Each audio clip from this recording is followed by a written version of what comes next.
Hello, everybody. This week we are thrilled to be able to talk to you about some dragons here on the Reptile Party's YouTube channel.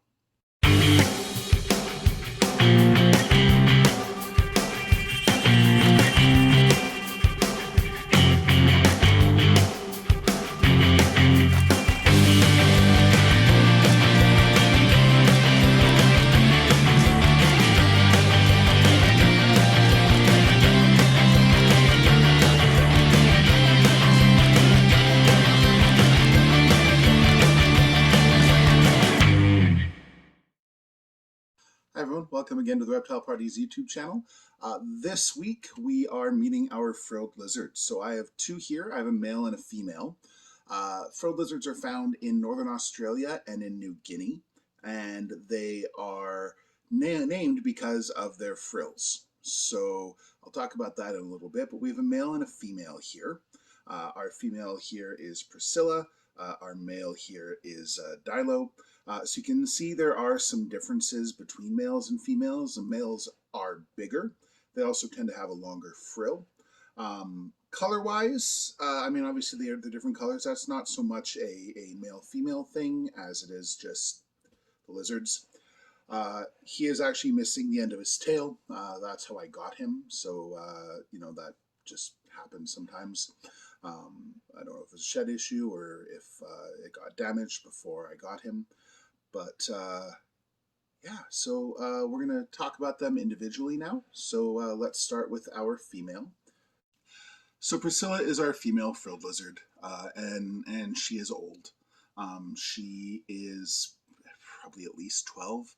Uh, Average age is around 10 to 13. So she's definitely showing her age. She's still eating, she's still drinking, she's still active, but you can see her. She's old, which is hard to think about. It's difficult to lose animals, but her time is coming. But for the time being, she is thinner than I'd like her to be. But that just happens with age. As long as they're active and they're not showing any signs of like pain or discomfort or anything like that, then they're good. Now, one of the things we talk about all the time with our programs is responsible pet ownership, and I really push and talk about how pets are for life, how you have to make sure you can commit to them for their entire lives. That how much I dislike people being like, I'm bored, I don't want it. But sometimes things in life happen, and that is actually how I got Priscilla. I found her on Kijiji, which is a Canadian buy and sell website, and I got her in August of 2013. So here in Calgary, we had a pretty major natural disaster in June of 2013. We had a massive flood throughout southern Alberta. And just south of Calgary is this town called High River. High River actually had to be evacuated, and there were neighborhoods that are gone now. 8 years later, the houses were torn down. They were bought out by the government because they were just on a floodplain, and there was no way to prevent that in the future. So the owners of Priscilla lived in High River, and they had to make a hard decision because effectively they weren't sure if they were going to be able to move back into their house. That is completely understandable. So I want to make clear, like when I talk about responsible pet ownership and how much I dislike how people treat animals as disposable, I understand sometimes life happens. We've had fires in northern Alberta in a town called Fort McMurray. Right now with the pandemic, if people have lost their jobs, I understand if you might have to downsize or rehome animals because you have to take care of your family. Um, Things like hurricanes, earthquakes, things like that. I get it. When I talk about the frustration, it stems from the fact that people go, "Oh, I can't give it the love and attention that it deserves." It's key for their board, so that's not really a good excuse. She's a very special girl, and so having her, almost 8 years, she's been so amazing, and she's such a gentle lizard, and educated, you know, thousands of people over the years, and been well loved and cared for. So When her time comes, it's going to be really hard. It's going to be really sad. But that is life, and that is part of having animals, is understanding that, you know, at some point with most of them, you're going to say goodbye. And I'm not looking forward to that day. All right, let's get a little less somber here and meet our male Dilo. So I've had him about 2 years. I think he's probably around 4. So much younger. I originally got him because I was hoping to breed him with Priscilla, but then I realized that she was getting up there in age. I didn't want to risk her getting egg bound or having complications from trying to lay eggs or the breeding process. So I will be on the lookout for a female, you know, hopefully an adult female. Within the next year or two, because I would like to absolutely breed frilled lizards. They're an underappreciated species. You don't see them as much as their cousins like the bearded dragons in captivity.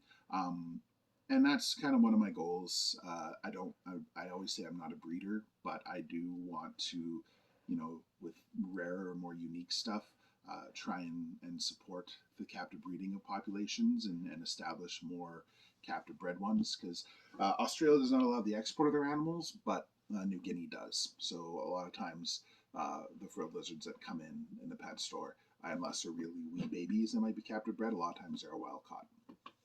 So of course how they get their name is this frill.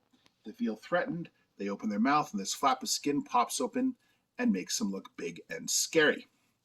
So there's actually bones in that frill, and it's kind of funny when they eat or things like that. You'll see the frill moving up and down as they're chewing something like a big hornworm. They are an arboreal lizard, so their skin color helps them blend in and camouflage with the bark of trees. So they spend most of the time up in trees hunting for bugs. They love caterpillars, moths, butterflies, different beetles, all sorts of things will be crawling up in the trees. They will also eat smaller lizards. So I feed them just bugs, crickets, superworms, hornworm caterpillars. He will also take things like packaged cockroaches off of tongs. So I don't feed live roaches because they're illegal in Canada, but if I could, I would, because they're definitely a great food for them. These lizards also have the ability to be what's called bipedal, so they can run on their hind legs. So there's quite a bit of amusing footage out there of them like trying to chase off a human, and they have their frill open, they're running on their back legs, and then running up to a person, and it's like, ah! So, you know, it's more adorable than frightening, but I guess if you're smaller, it might be frightening.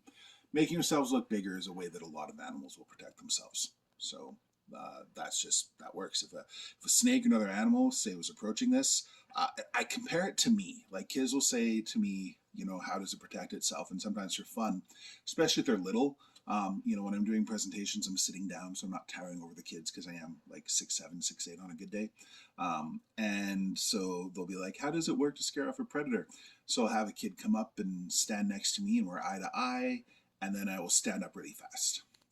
And they almost always take a step back because I'm way bigger than them, and all of a sudden it's like just uncomfortable because of the space being taken up, and having to look up and be like, whoa, okay.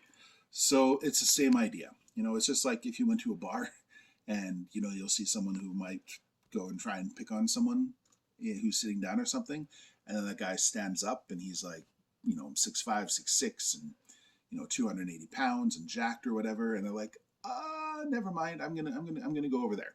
So it's kind of the same idea. You know, it's big, you don't want to mess with it. So lots of animals do that. Cobras do that. Bearded dragons puff out their chin. It's a great way to protect yourself. Frillies, I think, are underappreciated as pets. They do have a lot of personality. You do need a tall enclosure as opposed to a long enclosure because they do need those trees. And they actually like to sit like this. So having my hand flat with him, I've learned this with the 3 frilled dragons that I've had over the course of my career. They are more comfortable having my hand at an angle than flat, because that's just, they're going to sit on a tree like that. They sit on the side of the trees, not necessarily out on the branch. But fantastic, fantastic animals. And so if you can find one that's captive bred, I do actually suggest a frilled dragon can be a great choice for a pet. Thanks for joining us for another week of videos. I hope you've enjoyed this video and learning about the fantastic frillies. Again, such an amazing lizard. And we've got lots of content coming up, lots of cool animal profiles, lots of news coming up. I have to keep it close to my vest right now, but we do have some exciting things in the works that we're going to be following on YouTube, as well as on our Patreon. Really encourage you to sign up for our Patreon. It's a great way to support us. It puts food in their bellies, and you get content every week.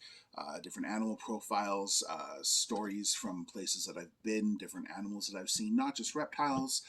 We have stories on things like sloths, primates. Full archive of over a year is available, and it starts at just $3 Canadian a month. So check out that link. It's down below or also at the end of the video. And thanks again for your support. If you like this, please, he's like checking her out. If you like this video, please subscribe. He's not entirely sure what to make of this right now.